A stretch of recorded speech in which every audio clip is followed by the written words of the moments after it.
আসসালামু আলাইকুম সুপ্রিয় দর্শক, আমি ডাক্তার মোহাম্মদ তৌসিফুর রহমান। আজকে আমি একটি ব্যতিক্রমধর্মী বিষয় নিয়ে আপনাদের সামনে হাজির হয়েছি।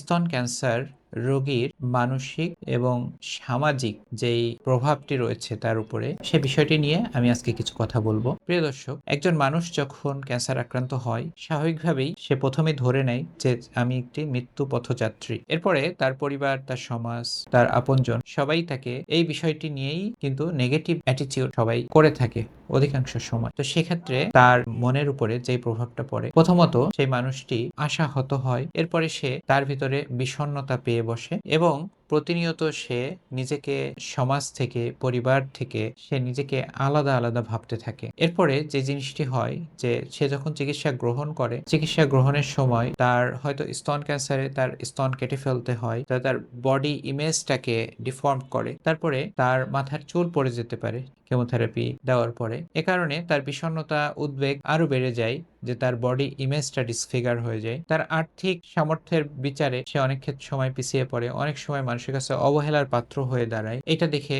সে আরো বেশি বিষণ্ণ হয়ে যেতে পারে। পারিবারিক সম্পর্ক, দাম্পত্য সম্পর্ক, হাজবেন্ড ওয়াইফ, তারা দেখা যায় যে কোনো কোনো ক্ষেত্রে এমনও ঘটনা হয় যে হাজবেন্ড মনে করেছে সে মারা যাবে, চিকিৎসায় আর ভালো হবে না, সে আবার নতুন বিয়ে করেছে, সম্পর্ক ভেঙে গেছে, ডিভোর্স দিয়ে দিয়েছে। আবার এর ব্যতিক্রমও হয়, অনেকে আবার দেখা যায় তার পাশে আরো স্ট্রংলি, বোল্ডলি আরো তার পাশে দাঁড়ায়, তাকে চিকিৎসা করায়। তো এই ধরনের নানাবিধ মানসিক, সামাজিক, আর্থিক বিভিন্ন সমস্যার সম্মুখীন হতে হয় একজন ক্যান্সার আক্রান্ত ব্যক্তিকে। এরপরে সে যদি চিকিৎসা গ্রহণের পরে আবার যদি সে সুস্থও হয়ে যায়, কিন্তু সে আগের জীবনে ফিরতে পারে না, কারণ তার মাথায় ক্যান্সার ভূত সেই জিনিসটি ঢুকে যায়। ক্যান্সার ভূত যে জিনিসটি, সেটি হচ্ছে রিকারেন্স।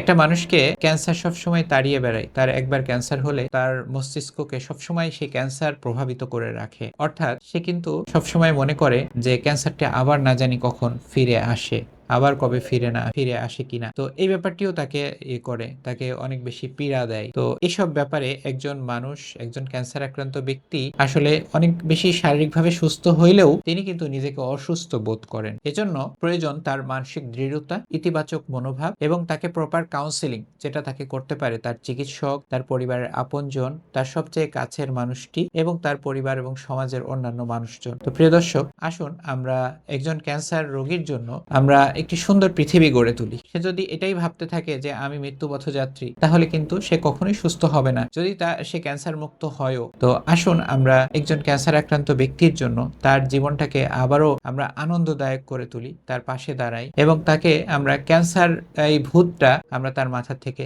ঝেড়ে ফেলি। আমরা তাকে ভরসা দেই, আমরা তার সাথে একজন নর্মাল মানুষ, একজন নর্মাল রোগাক্রান্ত ব্যক্তি, একজন স্বাভাবিক মানুষ যেভাবে আচরণ করে সেভাবে আমরা তাকে আচরণ করি এবং সে যাতে তার জীবনে এই ক্যান্সারের কারণে যে একটি সেদ পড়েছে চিকিৎসার কারণে, ক্যান্সার চিকিৎসা তো খুব বেশি দিন চলে না, হয়তো 6 মাস নয়তো 1 বছর, এরপরে সে আবারও তার স্বাভাবিক জীবনে যাতে ফিরে আসতে পারে। সে যদি টিচার হয়, সে যদি হাউস ওয়াইফ হয়, সে যদি কোনো চাকরিজীবী হয়, তাহলে সে যাতে আবারও তার প্রফেশনে ফিরে যেতে পারে, আবার তার সামাজিক বন্ধনগুলো আবারও তার জায়গাটি সে নিতে পারে, সেভাবে আমরা তার পাশে দাঁড়াই। আসুন আমরা একজন ক্যান্সার আক্রান্ত ব্যক্তির জন্য সুন্দর একটি পৃথিবী গড়ে তুলি, তার পাশে আমরা আর্থিকভাবে, সামাজিকভাবে, মানসিকভাবে আমরা দাঁড়াই। একজন ক্যান্সার আক্রান্ত ব্যক্তিকে আমরা সুন্দরভাবে বাঁচতে আমরা সাহায্য করি। আসুন আমরা নিজে সচেতন হই, পরিবার এবং সমাজকে সচেতন করি। আমার আপনার সকলের ঐকান্তিক প্রচেষ্টায় দূর হোক ক্যান্সার চিকিৎসার সকল অন্তরায়। সবাই ভালো থাকবেন। আসসালামু আলাইকুম।